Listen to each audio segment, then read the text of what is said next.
কিশোরগঞ্জের পাকুন্দিয়া উপজেলার মঙ্গলবাড়িয়া গ্রামটি পরিচিত লিচুর গ্রাম হিসেবে। গ্রামের রাস্তার দুই পাশ থেকে শুরু করে বাগের আঙিনা সবখানেই সারি সারি লিচু গাছ।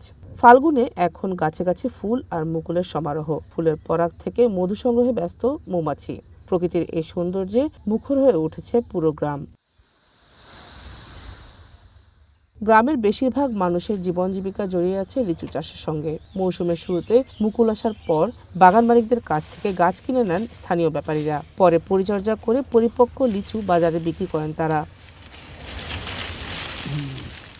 এবার আবহাওয়া অনুকূলে থাকায় গাছে প্রচুর মুকুল এসেছে, তাই বাম্পার ফলনের আশা করছেন বাগান মালিক ও ব্যবসায়ীরা। এবারকার লেচুর ফলন ভালো হবে বোঝা যাচ্ছে। লেচুর প্রচুর মুকুল আসছে এবং এই আগাম বৃষ্টি হতে এটা বিশাল একটা ভালো একটা উপকার হচ্ছে। আগাম একটা বৃষ্টি হলে লেচুর যে ফলন আশা করতেছি ভালো হতে হবে। এবার বকুল কোনটি আগুন লাগছে, কোনটি নাম লাগছে এটি আশা করতেছি বাম্পার ফলন। এদিকে লিচু বাগানের পাশে বাক্স বসিয়ে মৌমাছি চাষ করে মধু সংগ্রহ করছেন মৌ খামারিরা। এতে একদিকে যেমন মধু পাওয়া যাচ্ছে, অন্যদিকে পরাগায়নের কারণে লিচুর ফলনও বাড়ছে। এই মধু প্রতি কেজি 600 টাকা দরে বিক্রি হচ্ছে। বাগান থেকেই খাঁটি মধু সংগ্রহ করতে ভিড় করছেন অনেক ক্রেতা। মঙ্গলবাড়িয়া লিচু ফুলের মধু স্পেশালিটি হচ্ছে এই মধুটা অন্যান্য যে কোনো মধুর থেকে অনেক ঘন হয় এবং টেস্টটা অনেক ভালো হয়, যার ফলে এটা চাহিদাটা অনেক বেশি দেশব্যাপী। আমরা প্রতি বছর এখান থেকে মধু সংগ্রহ করি, তো মধুর মান অত্যন্ত ভালো।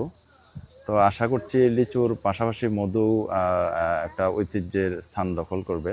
40টা বক্স থেকে 130 কেজি মধু উৎপাদিত করতে পেরেছে এবং এর থেকে আমিও 3-4 কেজি মধু আমার নিজের জন্য সংগ্রহ করেছি আর কি।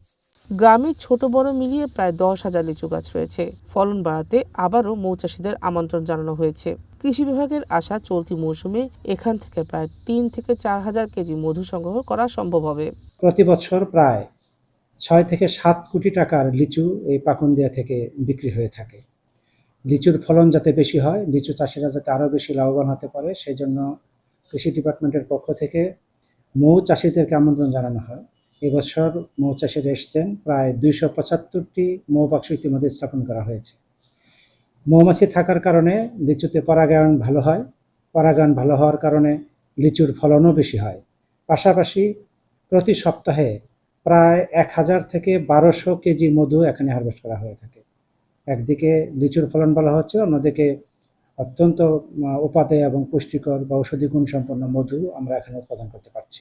এরই মধ্যে গাছে এসেছে লিচুর গুটি, আর 2 মাস পরেই বাজারে উঠবে মঙ্গলবাড়িয়ার সুস্বাদু লিচু। চলতি মৌসুমে এখান থেকে প্রায় 6 থেকে 7 কোটি টাকা লিচু উৎপাদনের আশা করছেন বাগান মালিক ও ব্যবসায়ীরা। One national desk.